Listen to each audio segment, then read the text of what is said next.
Assalamualaikum warahmatullahi wabarakatuh. Selamat sore. Waalaikumsalam warahmatullahi wabarakatuh. Dengan Bapak siapa, Pak?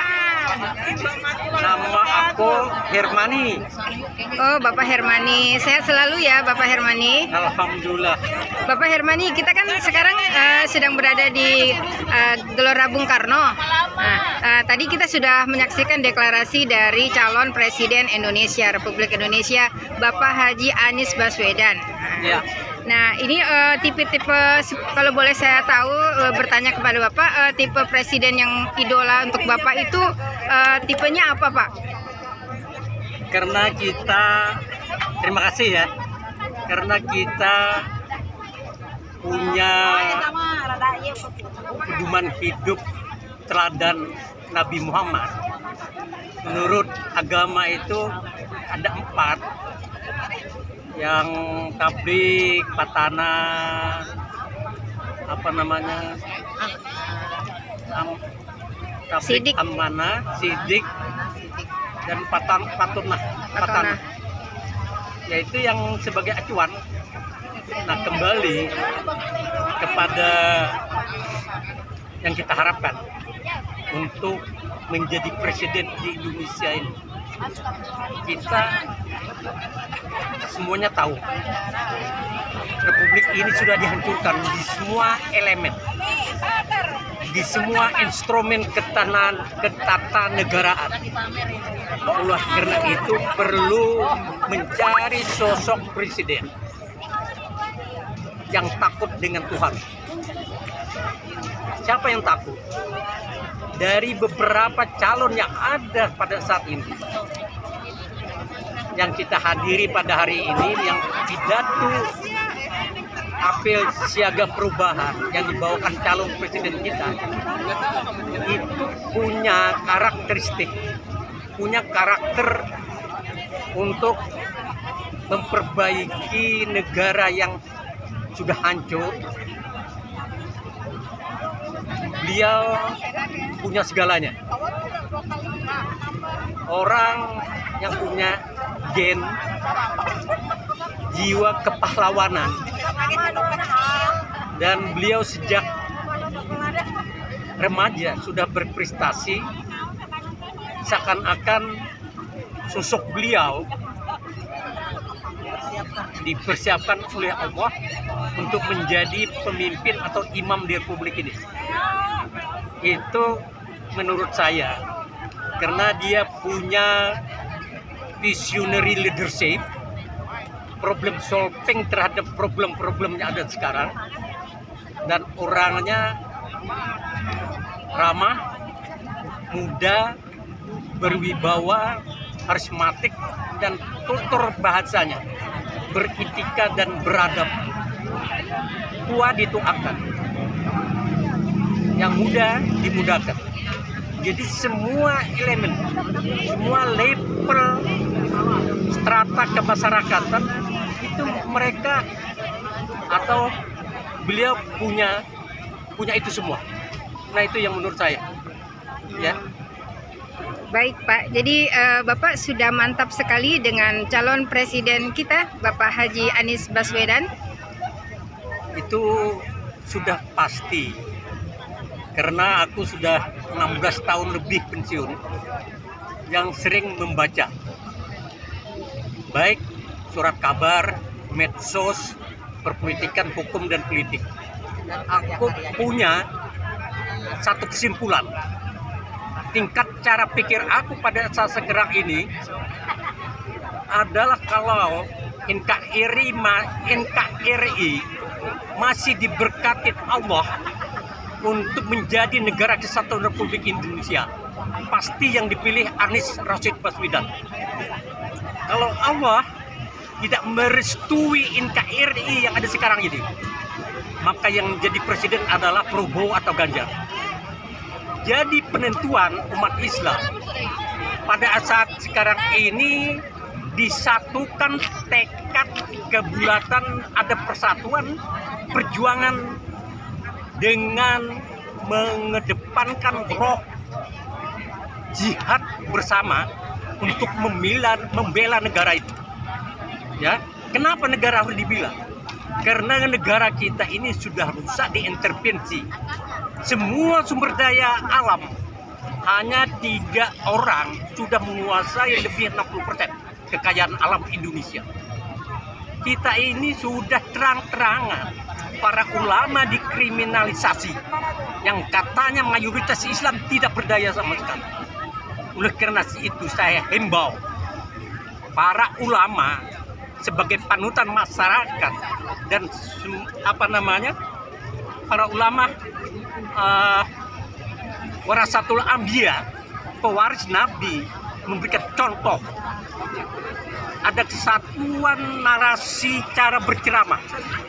Satu tujuan adalah untuk memperjuangkan Anies supaya bisa jadi presiden. Itu satu saja. Sumber daya yang lain kita tidak berdaya. Itu. Baik Bapak, jika nanti Bapak Haji Anies Baswedan terpilih sebagai Presiden Republik Indonesia tahun 2024, harapan apa nih Pak yang Bapak inginkan sebagai sosok presiden? Terima kasih. Anies orang pintar, cerdas. Pasti dia menjalankan amanah sesuai dengan ajaran agama. Karena tadi saya sudah mendasarin saya ini orang beragama. Tentu yang paling didengungkan musuh kita kebodohan dan ketidakadilan. Kenapa kebodohan? Kita ini disengaja oleh para kaum kopar, kaum munafik. Umat Islam ini dikerdilkan. Umat Islam ini dibodoh. Mau buktinya? Coba lihat pembantu presiden yang menjadi menteri pendidikan itu pemuda yang tidak bisa bertanggung jawab, khususnya kepada agama. Itu agama Islam, pelajaran ini dikurangin. Sejarah enggak ada. Dan sejarah-sejarah para pengkhianat bangsa ini PKI dihapus, diganti dengan orang-orang mereka. Nah, kalau itu rejim sekarang memilih orang-orang yang tidak konsekuen, orang-orang yang tidak pada ahlinya, ya pasti bodoh lah. Itu kedunguan, itu musuh kita. Sekarang ketidakadilan. Jadi ketidakadilan itu antara yang kaya dan yang miskin itu ribuan kali perbedaannya. Jadi orang miskin, rejim pemerintah itu meratakan orang miskin itu hanya berpendapatan $1. $1 itu hanya 15 ribuan sekarang. Itu cukup apa? Menurut Bank Dunia saat sekarang ini lebih daripada $2. Kalau sudah $2, orang miskin di Indonesia itu sebanyak ratusan juta lebih. Nah, itulah yang ketidakadilannya. Sementara orang kayanya luar biasa. Hanya 9 oligarki itu hampir 80-90% menguasai kekayaan alam Indonesia. Kita nggak berdaya. Apa yang kita bisa perjuangkan? Ya, semuanya kita tidak dilemahkan. Lihat aja yang ketidakadilan. 3 ulama kita yang sering memberikan ceramah di masjid kita sampai sekarang dikriminalisasi, dibilang teroris dan lain sebagainya. Itu adil atau enggak? Segi hukumnya enggak. Nah, itulah yang harus kita perjuangkan nanti, supaya beliau pasti tahulah apa yang harus dikerjakan demi keadilan masyarakat untuk membenahi Republik ini supaya semua sumber daya alam kembali kepada masyarakat. Itu yang kita harapkan. Baik Bapak, jadi harapan rakyat Indonesia seperti yang setelah kita dengarkan deklarasi dari Bapak Haji Anies Baswedan tadi, bahwa nanti presiden yang akan terpilih 2024, jika Bapak Anies menang dan keadilan ada di seluruh rakyat Indonesia dan rakyat Indonesia akan hidup sejahtera dan kita akan mengurangi hutang negara ya Pak ya. Baik. Insya Allah. Iya. Ya, saya tambahin ya. Kita bicara bukan umum doang. Kita berbicara berdasarkan jejak rekam jejak. Jakarta hanya 5 tahun. Beliau menerima penghargaan ada sekitar 40 penghargaan. Jadi penghargaan itu bukan diakui oleh institusional di dalam negeri.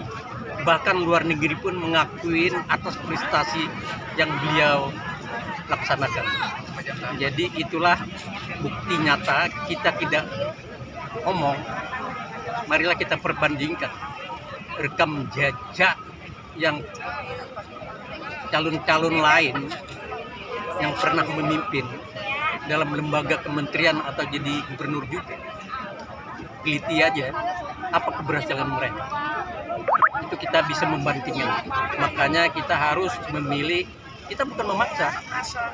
Pelajarin rekam jejak para calon presiden, baru kita pilih mana yang baik dan mana yang tidak baik. Itu. Baik Bapak, terima kasih Bapak. Semoga dengan kemenangan Anies nanti akan menjadi kemenangan seluruh rakyat Indonesia yang adil, makmur, dan sejahtera. Ya Bapak ya. Terima kasih Bapak. Assalamualaikum warahmatullahi wabarakatuh. Waalaikumsalam warahmatullahi wabarakatuh.